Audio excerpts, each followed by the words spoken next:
कहानी की शुरुआत होती है बिहार के गया जिले के सोनपुरवा गांव से। दोस्तों, कहा जाता है कि गांव की हरियाली बहुत खास होती है, लेकिन सोनपुरवा गांव में ऐसा नहीं था। यहाँ हरियाली तो थी, लेकिन इस गांव के लोग मटन खाने के बहुत बड़े शौकीन थे। इसलिए इस गांव में सबसे बड़ा नाम था वीरेंद्र ठाकुर का ढाबा। यहाँ का मटन, चावल और पापड़ पूरे इलाके में मशहूर था। ढाबे में एसी भी लगा हुआ था, जिस वजह से वीरेंद्र ने अपनी थाली का दाम बाकी जगहों से दुगना रखा था। लेकिन सच तो ये था कि वीरेंद्र को मटन बनाना तो दूर, उसे ठीक से पकाना भी नहीं आता था। उसके ढाबे की असली जान उसका खास रसोइया गोपाल यादव था, जो अपनी मेहनत और लगन से ऐसा लाजवाब मटन बनाता था कि लोग उंगलियां चाटते रह जाते थे। लेकिन इस राज के बारे में वीरेंद्र ने कभी किसी को पता नहीं चलने दिया। अरे गोपाल, जल्दी से मटन तैयार कर, अभी ग्राहक आने ही वाले होंगे। और सुन, एसी भी एकदम फुल कर दे, आज ढाबे पर खूब भीड़ लगने वाली है। अरे मालिक, मैं इसमें क्या कर सकता हूँ? मटन कोई फटाफट बनने वाली चीज थोड़ा ही है, इसे पकने में समय लगता है। चल चल, मुझे ज्ञान मत दे, जितनी जल्दी हो सके मटन तैयार कर, ग्राहक आते ही होंगे।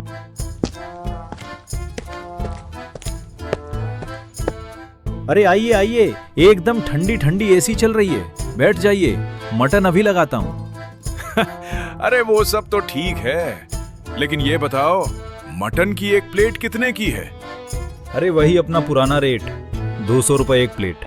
क्या 200 रुपए? इतना महंगा हम नहीं खाएंगे। सब ढाबे और ठेले वाले तो 100 रुपए में मटन की प्लेट दे रहे हैं।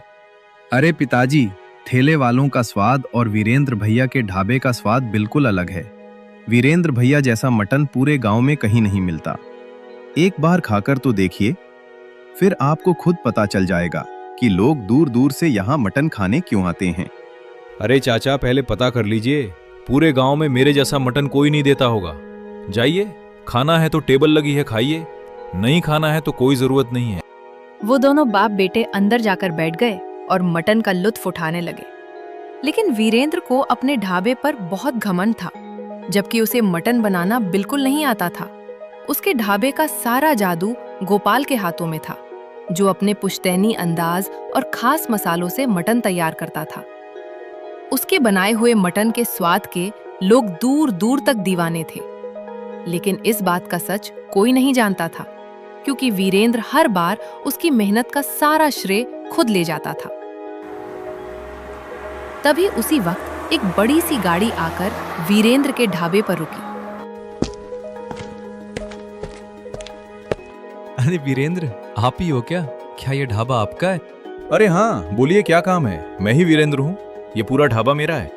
देखिए, हमने शहर में अपना एक 5 स्टार होटल बनाया है और वहाँ हर तरह के शेफ रखे हुए हैं, लेकिन हमें अब तक ऐसा कोई शेफ नहीं मिला जो आपके जैसा स्वादिष्ट मटन बना सके। इसलिए मैं चाहता हूँ कि आप हमारे होटल में मुख्य मटन शेफ बनकर काम करें। हम आपको 1 लाख रुपए महीना पगार देंगे, और अगर आप हमारे होटल में काम नहीं करना चाहते तो अपने मटन की खास रेसिपी ही हमें दे दीजिए। उस एक रेसिपी के बदले हम आपको 5 लाख रुपए देने के लिए तैयार है। 5 लाख रुपए की रकम सुनकर वीरेंद्र की आंखें चकाचौंध रह गईं। वहीं गोपाल भी उनकी सारी बातें ध्यान से सुन रहा था। अरे वीरेंद्र जी, बोलिए, क्या सोच रहे हैं आप? जरा 2 मिनट दीजिए, मैं सोच कर बताता हूँ। वीरेंद्र उनकी बातें सुनकर 5 लाख रुपए और 1 लाख रुपए के बारे में अच्छी तरह सोचने लगा। अगर मैं इनके साथ चला गया तो इन्हें पता चल जाएगा कि मुझे मटन बनाना ही नहीं आता। असली हुनर तो गोपाल के हाथों में है। फिर ये मुझे 1 लाख रुपए भी नहीं देंगे। और अगर मैं गोपाल से रेसिपी पूछकर इन्हें बता दूं तो बदले में सिर्फ 5 लाख रुपए ही मिलेंगे। नहीं, मैं ऐसा नहीं कर सकता। आने वाले समय में मैं अपने ढाबे से पैसे कमाकर शहर में अपना बड़ा होटल खोलूंगा। तब गोपाल से ही मटन बनवाकर अपने होटल में काम करवाऊंगा। उससे मैं 2-3 महीने में ही इससे कहीं ज्यादा पैसे कमा लूंगा। नहीं, मैं ये रेसिपी किसी को नहीं दे सकता। अरे वीरेंद्र जी, ज्यादा मत सोचिए, कहीं ये मौका हाथ से निकल ना जाए। अरे चला जाएगा तो चला जाए, मुझे इन रुपयों की कोई जरूरत नहीं है। मैं अपनी मटन की रेसिपी किसी के साथ शेयर नहीं करना चाहता। आप लोग अब जा सकते हैं, प्लीज। सोच लीजिए वीरेंद्र जी, आप बहुत बड़ी गलती कर रहे हैं। अरे मैंने कहा ना, आप लोग जाइए। वीरेंद्र ने उन्हें डांट कर वहां से भगा दिया। इसके बाद उसे अपने ऊपर और भी ज्यादा घमंड हो गया। वो मन ही मन सोचने लगा कि उसकी रेसिपी इतनी महंगी है और आखिर महंगी क्यों ना हो। लेकिन सच तो ये था कि उस स्वाद का पूरा राज गोपाल था, जो अपनी मेहनत, लगन और पुश्तैनी अंदाज से लाजवाब मटन पकाता था। हालांकि उसके इस हुनर का सारा श्रेय वीरेंद्र खुद ले जाता था। वीरेंद्र बहुत मतलबी इंसान था। पूरे दिन उसके ढाबे पर ग्राहकों की भीड़ लगी रही। देखते ही देखते शाम हो गई और ढाबा बंद करने का समय आ गया। तभी गोपाल ने वीरेंद्र से कहा, अरे मालिक, दोपहर में जो 2 शहरी साहब आए थे वो आपसे क्या कह रहे थे? वो मुझसे कुछ भी कहें, तुझसे क्या मतलब? मैं घर जा रहा हूँ, ढाबा अच्छी तरह बंद करके चले जाना। वीरेंद्र ने उसे कुछ भी नहीं बताया, बल्कि डांट कर वहां से चला गया। लेकिन गोपाल सब कुछ जानता था। उसने भी इस बात को नजरअंदाज कर दिया, ढाबा अच्छी तरह बंद किया और फिर अपने घर चला गया। अजी, आप इतनी देर से आए? मुन्ना की तबीयत दिन ब दिन बिगड़ती जा रही है। अरे शेफाली, डॉक्टर ने तो कहा था कि दवा नियमित चलती रहेगी तो मुन्ना ठीक हो जाएगा, लेकिन अब क्या करें? अरे आप मुझसे क्या पूछ रहे हैं? मुन्ना को जल्दी से अस्पताल लेकर चलते हैं, तभी पता चलेगा। गोपाल अपनी पत्नी शेफाली और बेटे मुन्ना को लेकर तुरंत डॉक्टर के पास चला गया। बात ऐसी थी कि मुन्ना गोपाल का इकलौता बेटा था, जो हमेशा किसी न किसी बीमारी से जूझता रहता था। गोपाल अपने बेटे के इलाज के लिए अक्सर वीरेंद्र से कर्ज ले लेता था और अपनी कमाई का ज्यादातर हिस्सा उसी के इलाज में खर्च कर देता था। इसी वजह से वीरेंद्र उस पर अपना रौब जमाता था और उससे अपने ढाबे पर मन मर्जी से काम करवाता था। मुन्ना को कोई गंभीर बीमारी थी, जिसके कारण वो लाख इलाज के बाद भी जल्दी ठीक नहीं हो पा रहा था। डॉक्टर साहब, जल्दी से मुन्ना को देखिए, पता नहीं क्या हो गया है, आज उसे तेज बुखार हो गया है। मुन्ना को बुखार कब से आ रहा है? डॉक्टर साहब, मुन्ना को बुखार तो कल से ही है, लेकिन आज सुबह से उसका बुखार बहुत ज्यादा बढ़ गया है। ठीक है, आप लोग घबराइए मत, मैं अभी मुन्ना का इलाज शुरू करता हूँ। डॉक्टर ने मुन्ना का इलाज शुरू कर दिया, लेकिन गोपाल और उसकी पत्नी शेफाली को जरा भी अंदाजा नहीं था कि अब उन पर कैसी बड़ी मुसीबत आने वाली है। डॉक्टर ने मुन्ना का अच्छी तरह इलाज किया। देखिए, मैंने मुन्ना को दवा दे दी है, लेकिन उसकी बीमारी दिन ब दिन और गंभीर होती जा रही है। जल्द से जल्द उसका ऑपरेशन कराना पड़ेगा, वरना उसे बचाना मुश्किल हो जाएगा। फिलहाल आप लोग उसे घर ले जाइए, समय पर दवा दीजिए और आराम करने दीजिए, लेकिन ऑपरेशन की तैयारी जितनी जल्दी हो सके शुरू कर दीजिए। डॉक्टर साहब, ऑपरेशन में कुल कितना खर्चा आएगा? मुन्ना के ऑपरेशन में करीब 1 लाख रुपए का खर्च आएगा, क्योंकि उसका ऑपरेशन करने के लिए हमें बाहर से विशेषज्ञ डॉक्टर बुलाने पड़ेंगे। ठीक है डॉक्टर साहब, मैं जैसे ही पैसे जमा कर लूंगा, मुन्ना को ऑपरेशन के लिए लेकर आ जाऊंगा। अजी, मुन्ना की तबीयत तो आज ठीक है, लेकिन हमें जल्दी से उसकी बीमारी का इलाज करवाना पड़ेगा किसी बड़े डॉक्टर के पास, वरना हमारा इकलौता बेटा हमसे दूर हो जाएगा। तू चिंता मत कर शेफाली, मैं ढाबे पर दिन रात मेहनत करके सेठ का कर्ज भी चुका दूंगा और पैसे जमा करके अपने मुन्ना का इलाज भी करवाऊंगा। अभी मैं ढाबे पर जा रहा हूँ, देर हो जाएगी। गोपाल पूरे जोश और हौसले के साथ वीरेंद्र के ढाबे पर निकल जाता है। वहां पहुंचकर ढाबे की साफ सफाई करता है और फिर सीधा मटन पकाने में लग जाता है। मटन को अच्छी तरह साफ करके उसने तुरंत मसालों के साथ उसे मिलाया और अपने पुश्तैनी अंदाज में मटन तैयार करने लगा। तभी वीरेंद्र भी ढाबे पर आ गया। टेबल साफ हो जाने के बाद दोनों ग्राहक के इंतजार में बैठे थे। तभी कल वाले दोनों शहरी साहब वापस ढाबे पर आए। अरे, आप लोग फिर आ गए? आज किस काम से आए हो? अरे, हमें लगा शायद आपने एक दिन में अच्छे से विचार कर लिया होगा और शायद आपको हमारी ज़रूरत पड़ सकती है, इसलिए हम आए हैं। तो आपने क्या तय किया? अपनी रेसिपी शेयर करके 5 लाख रुपए चाहिए या खुद वहाँ काम करके 1 लाख रुपए महीने की तनख्वाह चाहिए? अरे, मैंने आपको साफ साफ कह दिया ना कि मैं वहाँ कुछ नहीं करना चाहता। आप समझते क्यों नहीं? ठीक है, अभी लगता है आपने अच्छे से सोच विचार नहीं किया है। आपको जब भी हमारी ज़रूरत पड़े तो ये हमारा कार्ड है, इसे संभाल कर रखिएगा और अगर कभी हमारी ज़रूरत पड़े तो हमें बेझिझक कॉल कर सकते हैं। आपके स्वाद के लिए हमारा ऑफर एनी टाइम खुला है। वीरेंद्र ने वो कार्ड उन लोगों के हाथ से बदतमीजी से लिया और कार्ड लेते ही उसने कहा, अब जाओ, कार्ड ले लिया ना, मुझे जब जरूरत पड़ेगी मैं तुमको फोन कर दूंगा। और हाँ, इतना मानकर चलना कि वीरेंद्र को कभी तुम लोगों की जरूरत नहीं पड़ने वाली। वीरेंद्र अपना हुनर किसी को नहीं बेचेगा। वीरेंद्र ने दोबारा उनके मुंह पर ही ना बोल दिया। वे लोग अपनी गाड़ी में बैठे और वहां से निकाल लिए। वीरेंद्र ने दिया हुआ कार्ड गोपाल को थमा दिया और कह दिया, इसे अपने पास रख। तभी होटल का मालिक और उसका मैनेजर थोड़ी दूर गाड़ी में सफर कर ही रहते हैं। तभी वो मैनेजर अपने मालिक से कहता है, मालिक, वो ढाबे वाला कुछ ज्यादा ही आपके साथ बदतमीजी कर रहा था। मैं तो कहता हूँ इसे सबक सिखाना चाहिए। अरे रवि, जब उसके पास पुश्तैनी अंदाज में मटन बनाने का तरीका है तो घमंड तो करेगा ही ना। तो हम क्या कर सकते हैं, उसे कैसे सबक सिखाएंगे? अरे मालिक, उसे सबक सिखाने का एक रास्ता है। मैंने पता किया है कि उस ढाबे पर एक रसोइया काम करता है। उसका नाम गोपाल है। हो न हो इतने दिनों से वीरेंद्र के साथ काम कर रहा होगा, तो मटन की सारी रेसिपी उसे भी आती होगी। क्यों न उसे थोड़ा बहुत लालच देकर अपने होटल में काम पर रख ले। नहीं तो उससे मटन की रेसिपी पता कर लेते हैं। अरे हाँ रवि, बात तो सही है, लेकिन हम उसे थोड़े बहुत पैसे का लालच क्यों देंगे? जितना उसका हक बनता है हम उसे पूरा देंगे। अगर वो हमारे होटल में काम करना चाहेगा तो उसे अपने यहाँ काम पर रख लेंगे, वरना उसे पैसे देकर सिर्फ रेसिपी ले लेंगे। कल सीधे उसके घर चलते हैं। उन लोगों ने तय कर लिया कि कल गोपाल के घर जाएंगे और उससे मटन की रेसिपी लेंगे, वरना गोपाल को अपने होटल में काम पर रख लेंगे। इधर गोपाल ने दिन भर ढाबे पर बड़ी मेहनत की और रात में ढाबा बंद करके अपने घर चला गया। लेकिन घर पहुंचते ही उसके सामने अचानक एक बड़ी मुसीबत आ खड़ी हुई। अजी, आज आपने फिर से देर कर दी आने में। मुन्ना की हालत आज काफी बिगड़ चुकी है, जल्दी अस्पताल चलिए। गोपाल बिना देर किए तुरंत अपने बेटे मुन्ना को लेकर अस्पताल के लिए दौड़ गया। उस दिन मुन्ना की हालत बहुत ज्यादा बिगड़ चुकी थी। वो किसी तरह उसे लेकर डॉक्टर के पास पहुंचा। अब कुछ नहीं हो सकता, मुन्ना का ऑपरेशन करना ही पड़ेगा, वरना मुन्ना को बचा पाना मुश्किल है। जितना जल्दी हो सके काउंटर पर 50,000 रुपए जमा कर दीजिए।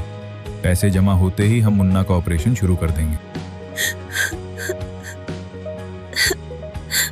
अजी, अब क्या करें? मुन्ना के ऑपरेशन के लिए हमारे पास तो पैसे ही नहीं हैं। आप जल्दी से कुछ कीजिए, कहीं बहुत देर ना हो जाए। अरे शिफाली, तुम अपने आप को संभालो, मैं कुछ करता हूँ। तुम ज्यादा चिंता मत करना, मैं अभी आता हूँ। गोपाल तुरंत अपनी पत्नी को दिलासा देकर वहां से दौड़ गया। उसे खुद नहीं पता था कि वो क्या करने वाला है। वो दौड़ते दौड़ते अपने ढाबे के करीब पहुंचा। वहां बैठकर सोचने लगा और सोचते सोचते रोने लगा। मैं क्या करूं मैं? शिफाली को तो बोल कर आ गया कि मैं कुछ करता हूं, लेकिन मुझे खुद नहीं पता मैं क्या करूं। मेरा मुन्ना अस्पताल में जिंदगी और मौत से लड़ रहा है। मैं अपने बेटे को कैसे बचाऊं? हे भगवान, मेरे मुन्ना को कुछ मत होने देना, मैं उसके बिना नहीं जी पाऊंगा।